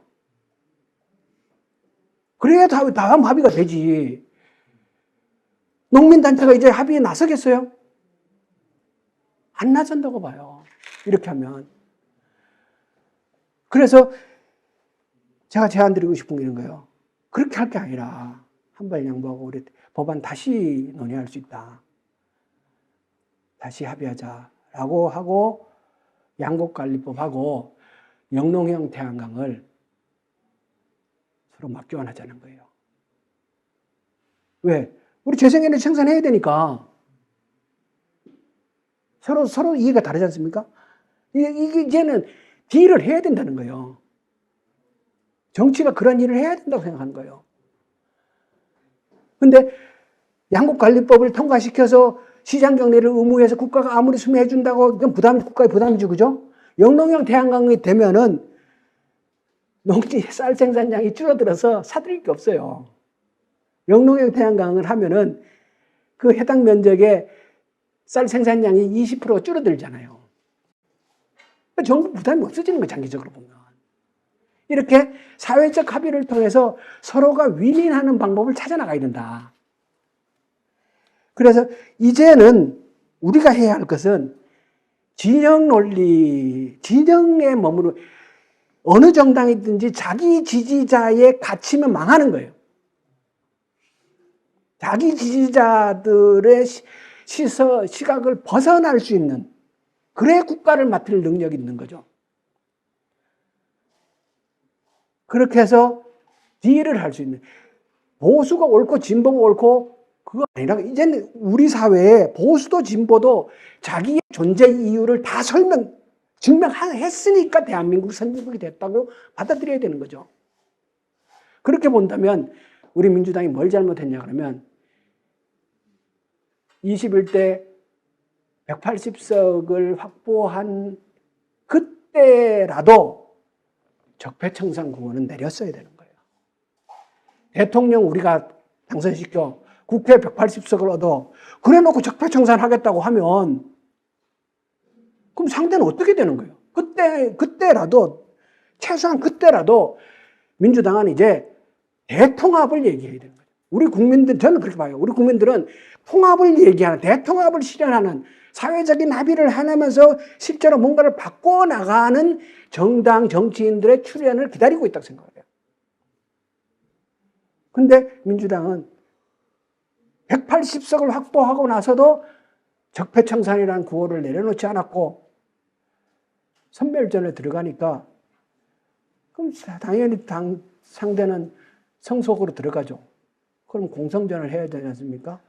그러면 병력이 10배 이상이 들어요.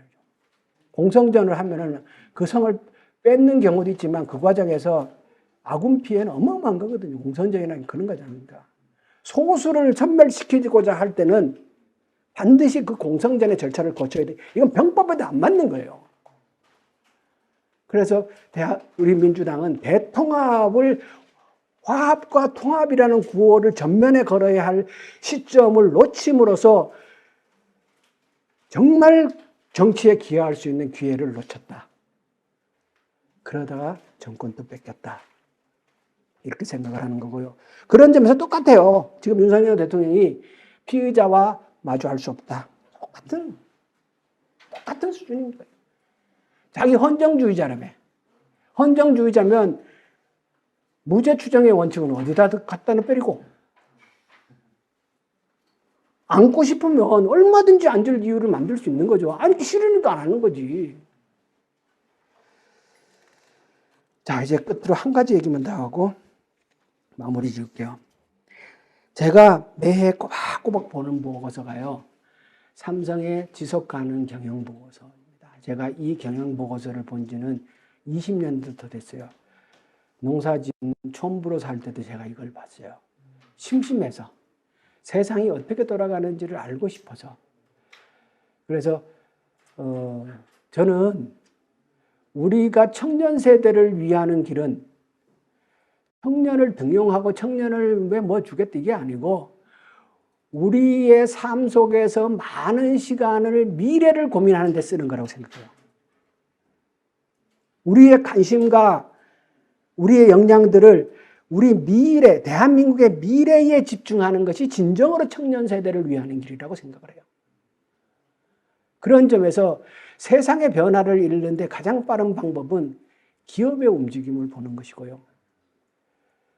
그래서 대한민국의 1등 기업인 삼성이 매해 발간하는 IR 보고서, 삼성 지속가능 경영 보고서는 꼭 볼 필요가 있다.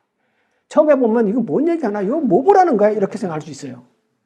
근데 가만히 들여다보면 보여요. 예를 들어서 여러 가지 측정 지표들이 나와요.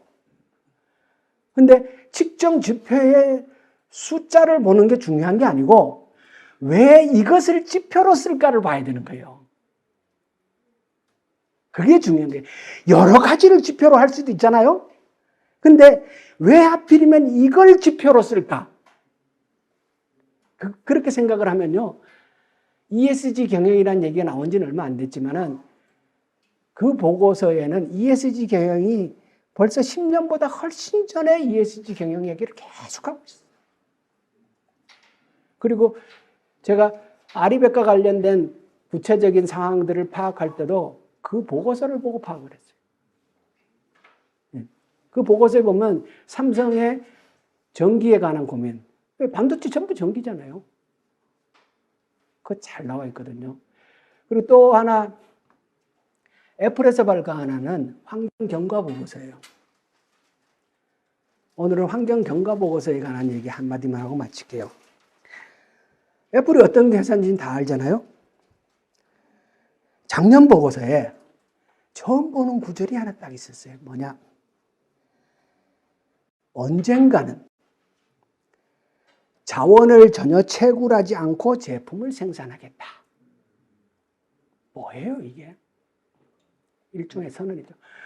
언젠가는 자원을 전혀 채굴하지 않고 제품을 생산하겠다. 애플은 여러분들이 알다시피 아리백을 가장 먼저 선언했고 가장 먼저 실현했는 기업이고 자기네 밸류체인에 소속되어 있는 회사들에게 스콥 3 단계의 아리백을 요구하고 있는 회사잖아요. 그래서 우리 제조업들의 직접 목줄을 쥐고 있는 회사가 거기 아닙니까? 그런데 언젠가는 자원을 전혀 채굴하지 않고 제품을 생산하겠다라는 선언이 나와요. 자원을 전혀 채굴하지 않고 이때까지의 그 과정이 에너지에 관한 문제였다면 에너지를 채굴하지 않는 에너지로 세상을 바꾸겠다라는 것이었다면 석탄, 석유, 가스 다 채굴한 에너지잖아요. 그래서 채굴하지 않은 순환경제를 통한 친환경 순환경제를 통한 에너지로 세상을 바꾸겠다는 얘기였다면 이제는 에너지뿐만 아니라 물질 전반에서 그 일을 하겠다는 거예요. 어떤 문제가 생겨요? 제가 이 보고서가 작년 4월 22일 날 발표가 됐어요. 원래 또 발표될 때가 다 돼가서 기다리고 있는데 저는 지난 1년 동안 이 얘기에 이게 무슨 얘기일까? 이것이 세상에 어떤 변화를 가져올까를 1년 동안 생각하고 있다고 생각하시면 돼요. 여러분도 이 생각을 해보세요. 제가 올해 일본도 갔다 오고 대만도 갔다 오고 그냥 누가 가라 그래서 간 게 아니고 갔다 왔는데 사실은 이 고민 때문에 갔다 온 거예요.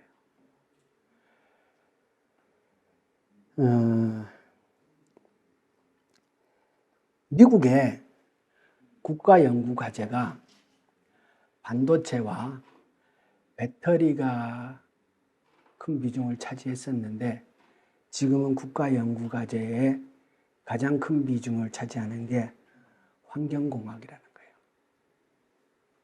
세상은 이미 이렇게 바뀌어 나가는 거예요.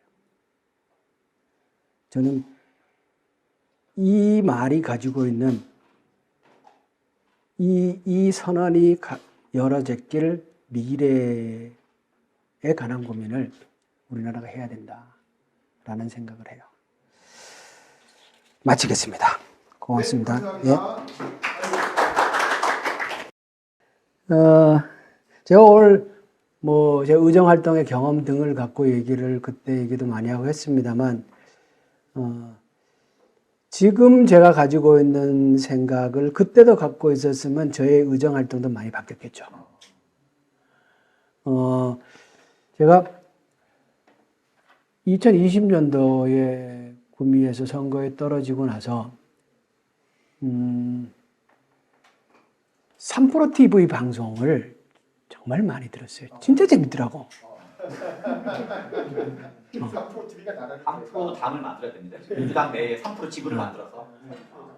그래갖고 지금도 그 3프로 TV 전부 다를 듣지는 못하지만 그 언더스탠딩 1프로 TV는 거의 안 빼놓고 들어요.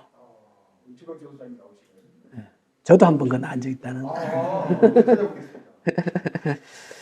그래서 결국 우리는 우리가 해야 할 일에 관한 고민도 많이 해야 되고 공부도 해야 되고 그런 시간을 평소에 많이 보내야 생각이 깊어진다 이런 생각을 하고요. 그래서 저한테 3프로 TV 방송이 굉장히 도움이 됐다는 말씀과 오늘 강의는 제가 한 번도 해본 적이 없는 내용의 강의예요. 처음.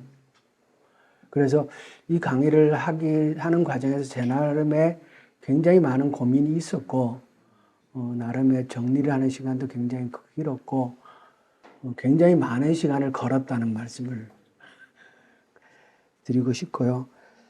나머지 의원들이 왜 안 바뀌는지는 저도 잘 모르겠어요. 여러분들이 하신 질문들의 많은 내용을 제가 의미 있는 답을 해드리기가 사실 어렵겠네요. 저는 그렇지만 바꾸기 위한 노력을 해야 된다라고 생각을 하고요. 우리가 민주당의 체질을 바꿔야 되고, 아까 이제 민주당에 뿌리 깊게 박혀 있는 그 DNA를 어떻게 고칠까라는 문제를 우리는 고민을 해야 되는데, 여전히 복귀를 안 하기 때문에 참 아쉽고요. 결국 그걸 안 하면 세대 교체라도 해야죠. 세대 교체라도. 그러니까 사람을 바꾸면서라도 바꿔야죠. 저는 그렇게 생각을 합니다. 양국관리법에 왜 소비자들에 대한 고민을 안 하냐. 이게 아주 재밌는 건데요. 모든 생산자는 생산하기 전에 소비자를 생각을 합니다. 그게 생산의 기본이죠. 소비자에 대한 염두를 고민을 해야 판매에 관한 계획이 쓰고 상품을 어떻게 생산할 다 그건 소비자에 대한 고민에 출발하잖아요. 근데 특이하게 농업이라는 이 산업은 생산해놓고 고민해요. 생산을 먼저 하고 그 다음에 어떻게 팔 것인가를 고민하는. 그래서 저는 이게 참 아쉬워요. 우리 농업이 지금 이제 산업화 과정에서 굉장히 큰 기여를 했고, 아까 제가 이제 경지정리라는 것이 어마어마한 혁신의 원동력이었던 우리 최 소장님은 그 전 단계에서 농지 개혁 말씀을 많이 해요. 저 전적으로 공감을 하고요. 그 농지 개혁의 바탕에 경지 정리라는 것이 그것이 덧붙여졌기 때문에 일어난 일이 아니겠냐라고 저는 설명하고 싶은데, 그럼 그 뒤에 혁신을 왜 안 일어났느냐를 고민해 봐야 되는 거예요. 충분히 혁신할 수 있었고 혁신했고 그 혁신을 바탕으로 대한민국은 많이 바꾸는데 기여했는데 그 뒤에 혁신은 왜 안 일어났을까? 지금의 혁신은 어떻게 뭘 해야 될까? 라는 고민을 해야 되고 그런 점에 있어서 우리 농업도 열외 지역으로 두면 안 된다는 거예요. 그것의 가장 큰 피해는 농업인이 보는 거예요. 그래서 농업도 정말 이제는 구조조정할 때가 됐다. 혁신할 때가 됐다라는 말씀을 드리고요. 자본시장의 개혁, 시장 친화적으로 바꿔야 된다. 제가 전체적인 말씀을 드린 거고요. 그런 점에 있어서 저는 전문적인 지식을 갖고 있지 않고 특히 제가 그쪽 부분에 있어서 의정 활동을 해본 경험이 또 없어서 이걸 정무위에서 하잖아요. 제가 구체적으로 답변을 내놓기는 어렵습니다만 아까 질문 주신 분의 그 질문의 의도에 찬동합니다. 그리고 그렇게 해야 된다고 생각을 합니다. 그리고 그런 논의를 보다 적극적이고 공개적으로 테이블 위에 올려야 된다. 그것이 이 사회를 자본시장 친화적 사회로 바꾸는 길이 아니겠느냐라고 말씀을 드립니다. 그리고 일자리를 만드는 일을 얘기를 해서 해보면서 그리고 저는 제 나름의 혁신, 오늘 강의에는 포함하지 않았습니다만 제 나름의 혁신에 해당하는 일들을 해본 경험이 꽤 여럿이 있어요. 일자리를 직접 만들어 본 경험도 있고. 그런데 저는 일자리에 대한 생각은 일자리는 뭐 곱하기 뭐 해갖고 몇 개, 이거 다 거짓말이에요. 그렇게 일자리 만드는 계산이는 그건 다 헛방이에요. 안 되는 거예요, 그건. 곱하기 해가지고 몇 개라고 일자리는 만들어지는 게 아니고 일자리는 필요한 영역에서 딱 하나를 만들잖아요. 하나의 일을 해요.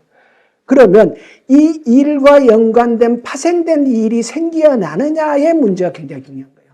일자리는 5개, 10개를 플러스해서 이게 이 일에 파생되어 나가는 일자리가 생긴다라는 것은 이 일의 지속성이 있고 이 일의 정당성이 인정된다는 거잖아요. 그렇게 5개, 10개를 만들어 나가고 그 5개가 옆에 3개, 2개가 붙고 이게 하면서 이런 것들을 플러스 계속 여기서 조금 저기서 조금을 끊임없이 만들어 나가는 과정에서 일자리가 생기지 일자리는 편하게 여기 곱하기 여기 몇 개니까 여기 몇 개 만들고 여기 곱하기 해갖고 2만 개 이거 전부 꽝인 거예요. 그래서 우리는 고민해야 될 게 우리는 분명히 제조업 분야에 분명한 강점을 갖고 있다는 거예요. 전 세계에서 우리만큼 탄탄한 제조업 기반을 가지고 있는 나라가 대한민국 빼고 있을까 할 만큼 제조업에 탄탄한 기반을 갖고 있어요. 그렇기 때문에 우리가 로봇이라든가 로봇 하면 당장 생각하는 해야 될 게 감속기, 베어링 이런 분들 있잖아요. 하나씩. 그러니까 연관된 것을 한 개씩 다 찾아 들어가면서 일자리를 만들어야 돼요. 그렇게 하면 우리가 만들어낼 수 있는 일자리라는 것은 그런 방식으로 하면 충분히 가능하지 않겠는가라는 말씀을 드리고 싶고요. 중임금 노동과 노동자 중산계층에 대한 정책. 저는 오늘 제 얘기가 아주 한쪽의 얘기를 한 거예요. 우리 지금 사회가 복지 정책을 더 열심히 해야 되잖아요. 그러므로 인해서 우리 사회가 가질 것은 장점 굉장히 많잖아요. 저는 그걸 부정하는 게 아니고 그건 그렇게 해나가되 제가 생각하는 분야 사람은 한 사람이 어떻게 다 알겠어요. 좀 자기의 문제의식을 어느 분야에서 관철시키고 그걸 하기 위해서 모든 역량을 집중하고 있는 사람들이 모여서 대한민국을 이끌어 나가는 거죠. 각 분야를 책임지면서. 저는 그런 측면에서 제 얘기는 이건 전체적인 얘기를 드린 것이 아니다. 아주 그 부분에 우리가 관심 갖고 해야 될 그러나 중요하다고 생각하는 걸 말씀드린 거고요. 저는 노동 정책에 대해서 잘 몰라요. 솔직히 말씀드리면 평생 농사 지은 사람이 노동정책을 어떻게 알겠습니까? 그래서 중임금 노동자, 중상기 이 부분에 대해서 중임금 노동자를 위한 정책에 대한 평가나 제가 말씀을 드릴 능력이 저한테 없습니다. 죄송하게 생각을 합니다. 예, 마치겠습니다. 네, 감사합니다.